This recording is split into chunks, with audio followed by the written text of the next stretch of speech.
C'est des gens qui sont jamais satisfaits, jamais contents et toujours certains qu'avec un peu plus d'effort de leur part, ils peuvent aller plus loin. Et je trouve que ça nous laisse pas vraiment parler des vraies barrières qui sont entre où tu es aujourd'hui et où tu veux y être. Comment est-ce que je fais quand j'en ai dans mon équipe pour, un, les reconnaître, deux, les accompagner?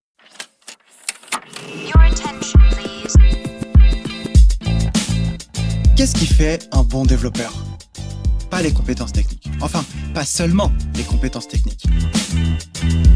Un bon développeur ou une bonne développeuse, c'est quelqu'un qui a une compréhension globale de son métier et de l'écosystème dans lequel il gravite, une vision produit et des compétences humaines, tout ça pour lui permettre de faire des choix éclairés au quotidien et de se sentir bien là où il ou elle est. Moi, c'est Donatien, je suis développeur web, et comme vous, je cherche des récits, des retours d'expérience inspirants qui feront de nous des développeurs éclairés. Dans Développeur Expérience, je vous emmène donc à la rencontre de développeurs expérimentés et autres leaders de la tech pour qu'ils nous partagent leur histoire, leurs expériences, leurs apprentissages, les bons et moins bons moments sur leur parcours pour nous permettre de monter plus vite en compétences et nous aider à construire notre propre vision.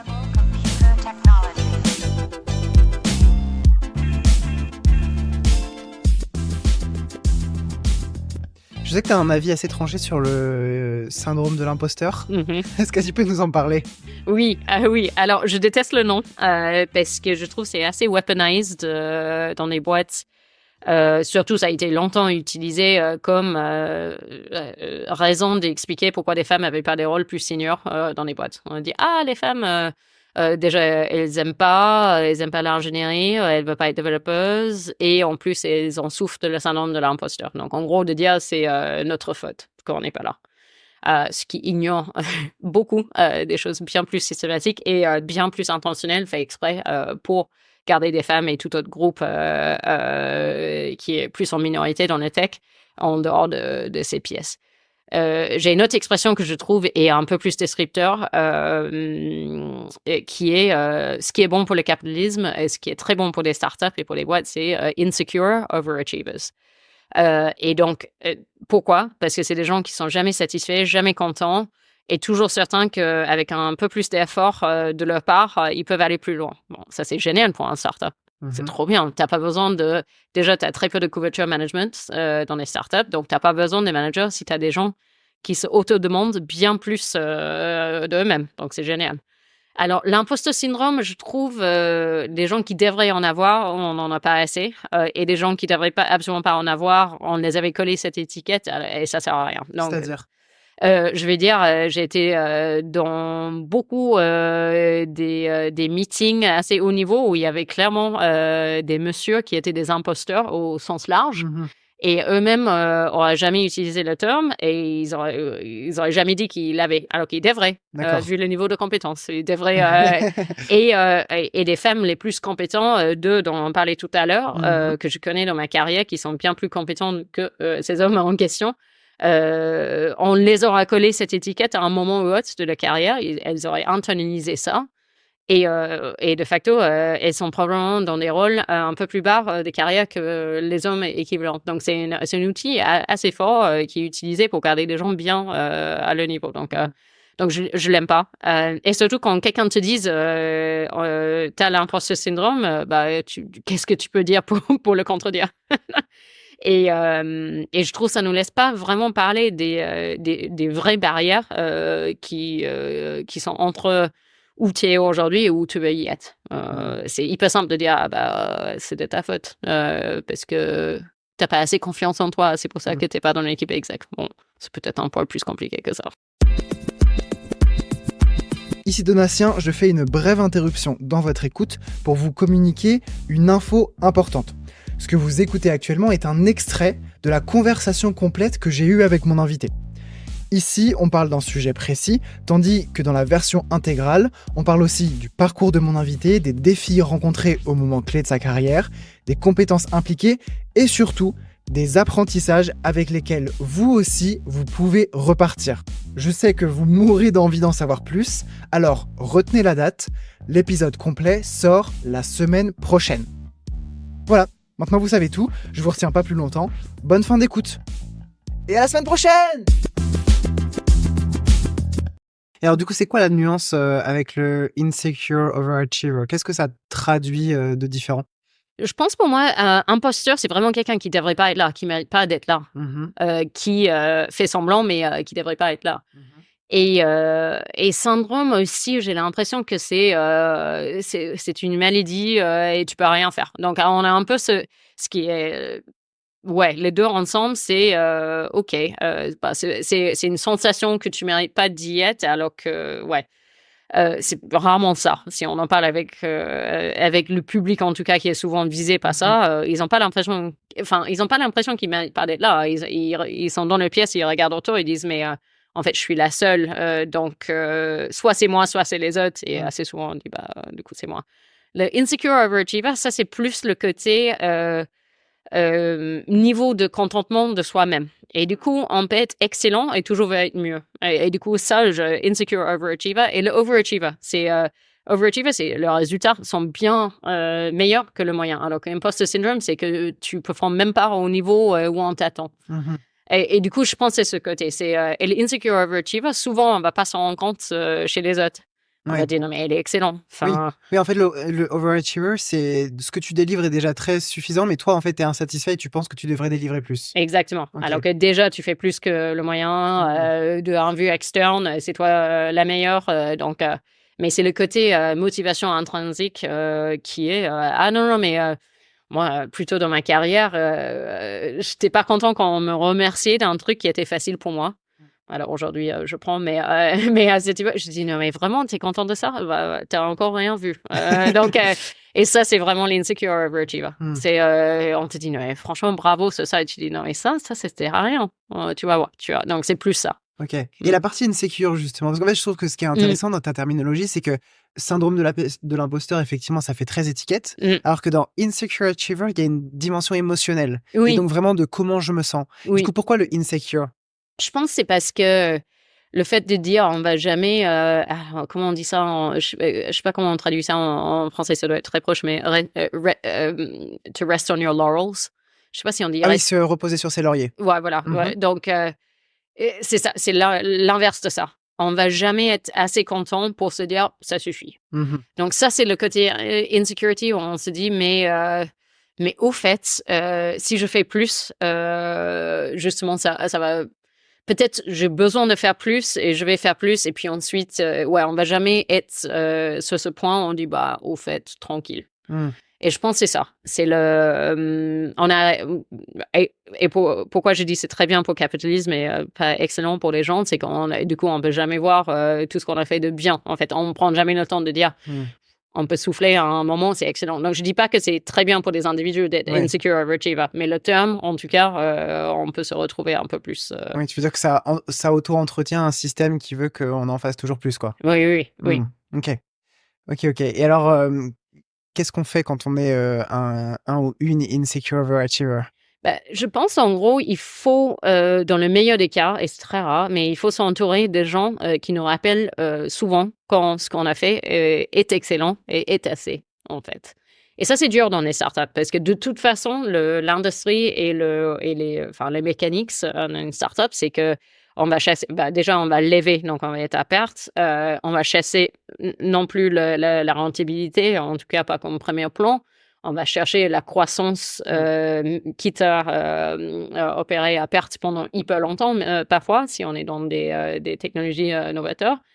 Et du coup, en fait, c'est jamais assez. Littéralement, c'est jamais assez ce qu'on fait. Il n'y a jamais assez des horaires dans la journée, il n'y a jamais assez du monde dans l'équipe, il n'y a jamais assez des clients qui sont contents. Donc, en soi, la cohérence entre parce que tu as des insecure overachievers dans d'autres industries où l'industrie n'est pas comme ça. Et du coup, tu es en décalage. Donc, c'est toi qui veux toujours faire plus, mais tu fais plus, il n'y a pas forcément une prochaine opportunité qui est là. Alors que dans des startups, ça accélère en même temps que toi. Donc, c'est assez, tu as moins de gap. Donc, c'est assez, il y a pas mal de récompenses, en fait, en étant comme ça dans des startups. Ça veut dire que, par exemple, on va scale. On parle des gens qui scale ou pas dans les startups. Si on est comme ça, on va scale. Du coup, on aura toujours accès aux prochaines opportunités. Après, effectivement, le meilleur truc pour ma carrière, c'était des gens qui savaient me dire, je sais que tu veux faire plus, mais là, aujourd'hui, On est, j'en sais rien, on est vendredi soir. Allez, c'est bon, repose-toi un peu ce week-end. T'inquiète, on va faire tout ça. Je sais que t'es pas satisfait. Je sais qu'on va faire mieux, mais là, ce week-end, franchement, je veux que tu déconnectes. Tu penses pas à ça. Et en fait, quand t'as des gens qui sont naturellement insecure overachiever, tu fais ça et en fait, ça le fait tellement du bien qu'il revient, ils ont envie de faire encore plus. Si tu fais ça, l'opposite, secure underachiever, parce qu'il y a beaucoup de gens dans ce monde qui sont comme ça, tant mieux pour eux s'ils sont contents. Mais secure underachiever, tu le dis, franchement, ça suffit, c'est bon, prends ton week-end. Ah, bah, trop bien. Et la semaine prochaine, ils vont dire, bon, là, il me dit c'est déjà très bien, alors que c'était facile pour moi, je vais faire encore moins. Donc, et parfois, des gens, ils confondent les deux. En fait, j'ai déjà vu des gens dans des startups qui disent, OK, on a déjà des insecure overachievers qui font beaucoup, ce qu'on devrait faire, c'est les pousser encore plus, car si un peu est bien, beaucoup est mieux. Je suis pas efficace, à mon avis. Non, ouais. Justement. Et surtout si on crée des choses à peu près long terme. Et long terme, je vais dire au-delà d'un an. Si on croit que la startup va être en existence d'ici 12 mois, un week-end, même une semaine entière où ton meilleur dev ou ta meilleure RH ou ta meilleure sysadmin est off, totalement off, ça va probablement te payer beaucoup plus dans la durée. Donc, je pense qu'il faut, il faut savoir, je pense qu'il faut venir en soutien des caractères. Il faut connaître son équipe, il faut connaître ses forces, il faut bien les aider sur les faiblesses. Et le overwork, c'est une faiblesse qui, à un moment, va terminer en burn-out, qui va être bien pire qu'une semaine contrôlée de repos. Et surtout, si tu veux que des gens ils veulent bosser pour toi d'ici 3 ans, 5 ans, dans 10 ans, dans une autre boîte, insecure overachievers qui sont reconnus pour le travail et poussés et aidés sur le chemin, c'est eux qui vont t'appeler d'ici 10 ans en disant je vois que tu es là-bas, est-ce que je peux revenir travailler pour toi? Et nos carrières sont très longues. Faut pas oublier, peut-être encore plus maintenant. Alors du coup, comment est-ce que je fais quand j'en ai dans mon équipe pour, 1, les reconnaître, 2, les accompagner? Je pense les reconnaître, c'est, comme je disais tout à l'heure, j'ai détesté à l'époque être remercié pour un truc qui était facile pour moi. Donc, j'aurais été le premier à repousser si mon boss disait franchement, bravo Alison pour avoir fait je vais dire, mais ce recrutement, franchement, j'en ai fait 12 trucs plus compliqués. Voilà.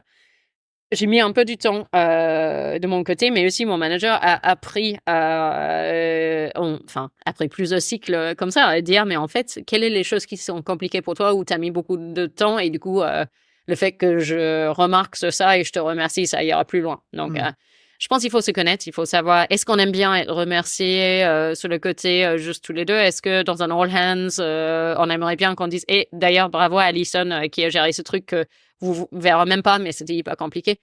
On a tous, est-ce que c'est le fait que mon boss avait en tête que ce qui était important pour moi, une semaine précise, c'était le fait que je passais mon permis et que j'avais, je sais pas, 27, 28, peut-être plus même, j'avais peut-être 30 ans. Et que c'était un truc que je portais comme une honte et qu'en fait, oui, le travail était important cette semaine-là, mais tout ce que j'ai pensé, c'est qu'est-ce que je vais dire au bureau si j'ai pas réussi mon permis. Et du coup, qui a envoyé un bouquet de fleurs au cas où je l'ai eu, au cas où je l'ai pas eu. Donc, ce genre de choses qui montrent qu'en fait, on a compris que c'est une personne entière qui se donne énormément pour ton équipe, pour la boîte, pour tout. Ce genre de loyauté, ça fait en sorte pour que c'est toi qui as envie de donner 50% de plus, même quand tu es épuisé. Ou, ça va bien plus loin qu'un manager qui te dise c'est pas assez, alors que tu as déjà tout donné. Donc, je pense que c'est ça. Je pense, on sait qui sont des gens qui sont, on le verra, ou assez facilement quand on travaille avec. Et les accompagner, c'est effectivement, c'est dire stop quand on ne réussit pas. C'est demander leur avis. Souvent, ce qu'ils valorisent, ils valorisent le output, mais ils aiment bien quand on le dise. Tu as beaucoup bossé sur ce genre de sujet. Moi, j'ai un sujet. Je veux pas que tu bosses là-dessus, mais est-ce que tu peux me donner ton avis sur ça?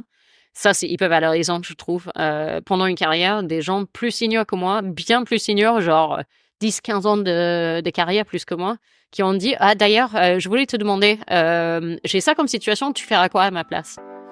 peut-être ils avaient vraiment besoin d'un avis externe, peut-être pas. Peut-être ils le faisaient uniquement pour que moi, je me sens valorisée et qu'ensuite... Donc, c'est le genre de choses qui marche très bien. On aime bien tous penser que tout ce qu'on sait faire est utile pour quelqu'un d'autre. Hein, sinon, c'est un peu perdu.